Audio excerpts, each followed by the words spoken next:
Hey there, thank you for coming back to my YouTube channel.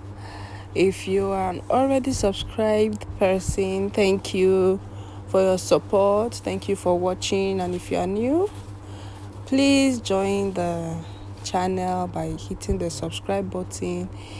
Thank you for watching this video. So in this video, I have a two-piece set that I made with 1.5 inches, 1.5 yards rather.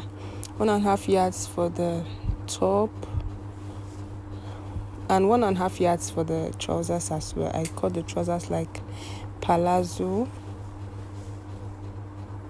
So I've folded the fabric into 4 pieces in 4 places, so I can cut both front and back together. And the length I use is around my knee length, like the top of my knee.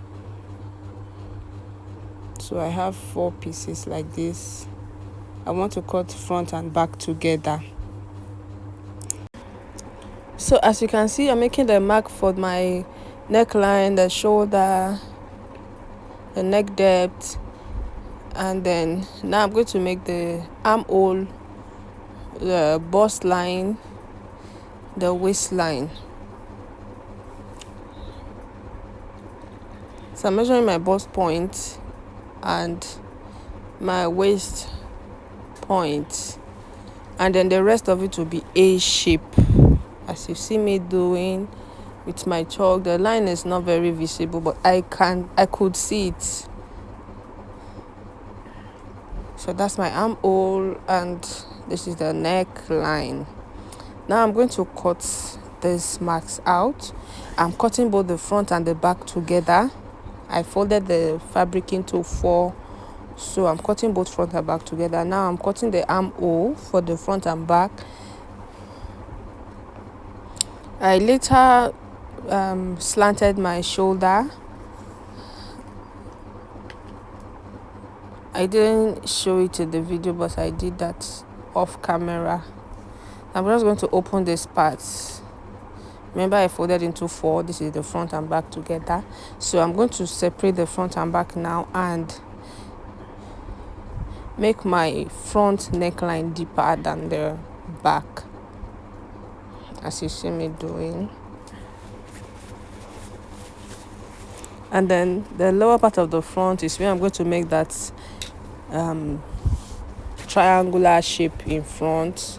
So I'm just going to take my measuring tape. I used 5 inches. If you want yours to be higher than that, like to the belly button area, you can make it 7 or 6 inches or even more. And then you can make your palazzo, your trousers, high-waisted trousers, so that it can cover even if the frontal design is higher than mine. I hope you understand what I'm saying. So now I'm going to cut the sleeves. The measurement I used is not enough. The rest of the fabric is not enough. The length is not enough for my sleeve, so I cut a band for the sleeve. After taking out my measurement here, I added a band to it later on. You will see where I did that. So here I'm marking for my sleeve. I'm cutting the 2 sleeves together. I folded into 4, as you saw me doing. I folded into 4. Now I'm going to cut out my sleeves.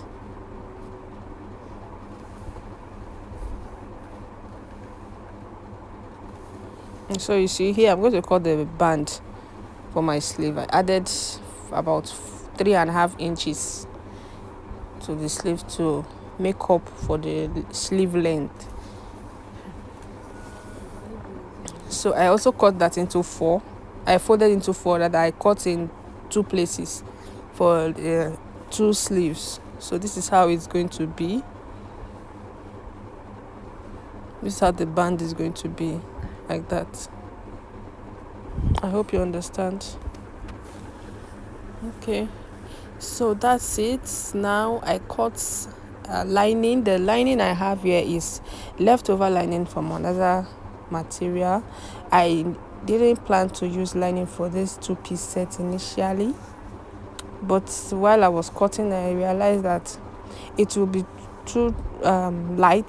The fabric is very lightweight. I liked it, but it will be too transparent. It was transparent, so I just put the lining.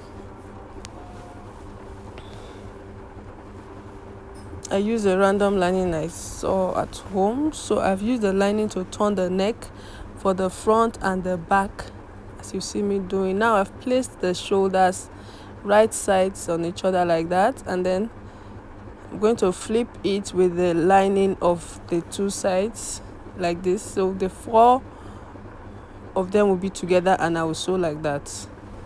I'll do the same for the other sleeve, and this is the result of sewing it like that. I have a flat and neatly done shoulder. So now I'm going to pin down the front and the back of both the main fabric and the linings together, as you see me doing.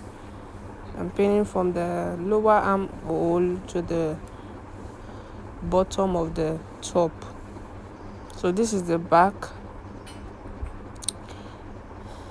and here I'm done. This is the front. You see the lining of the front is shorter because of that front design. So the lining you'll be seeing here is the back lining. I hope you understand. So here I've also gone ahead to fix my band to the sleeve, and I join them. And now I'm going to see if my sleeve and the armhole of my top fit each other. That's what I'm doing here. So I realized they fit, and then I went ahead to sew round. So I sew round like that and did the same for the other armhole. Here I've joined the two arms to, I've done the two sleeves. I've joined the sleeves to the body, and so the lower part of the top is what I'm about to finish now. I'm going to use this bias tape to turn it. The first step is to sew like this, and then the next step is to top stitch on the bias with the fabric like this. So I'm going to sew like that round, and here I'm done, and this blouse is almost ready. The last thing I did was to weave, so I went to weave it along with the trousers I made for it. So as you see the material, I can use a blue trousers, I can use yellow, and there's another color on it. I don't know the name. I don't know if it's deep onion I should call it. I don't know exactly what to call it, but I can use that color of trousers for it. So the two-piece set is quite versatile, and you can also use same material for both the top and the bottom. It's just that you will not have a lot of options to mix and match. I don't know if you get, but you can play around with colors anyway, whatever works for you. So I also used 1.5 yards for the trousers, and I folded everything like this. So I've just measured my crotch area, and now I'm measuring my waist. I'm using my hip measurement, by the way. So the hip measurement is what I use for the waist and the hip. So I'm marking it straight down to my crotch, then making the curve, and then from there to the bottom of the trousers. I'm cutting it like a palazzo. I'm going to use rope for the waist, so I just made it wide like that. You can make yours wider or slimmer, whatever you like. This is how I wanted mine, so that's why it's like this. And I also included allowance for my waist. The rope I'm going to use for the band, I included an allowance at the top there. So I'm going to sew like this. See the way the formation is. So I'm going to pick each leg like that, and this is the first thing I'm going to do. I'll sew down there, and I'll sew the other side as well like that. So after sewing those two sides, this is what they look like. Now the next thing is to fold the bottom of the trouser here.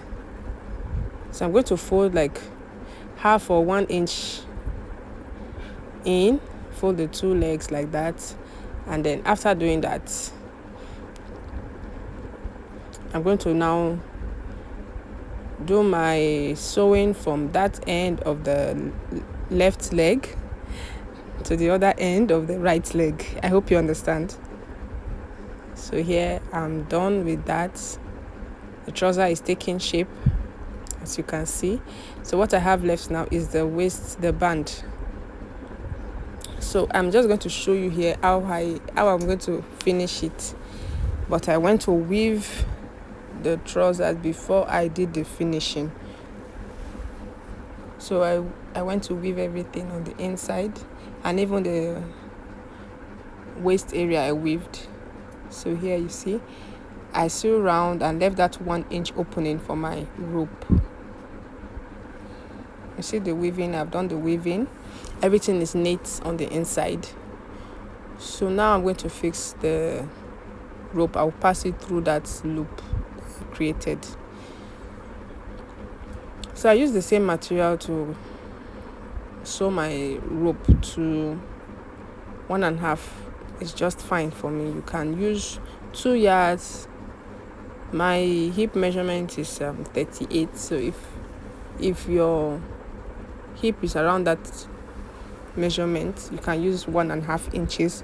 If your hip is maybe 40 and above, you should use 2 yards for your palazzo. 2 yards and above, depending on how wide you want the pants to be. So this is what it looks like at the end. Thank you so much for watching. I really do appreciate it. Don't forget to subscribe. Bye.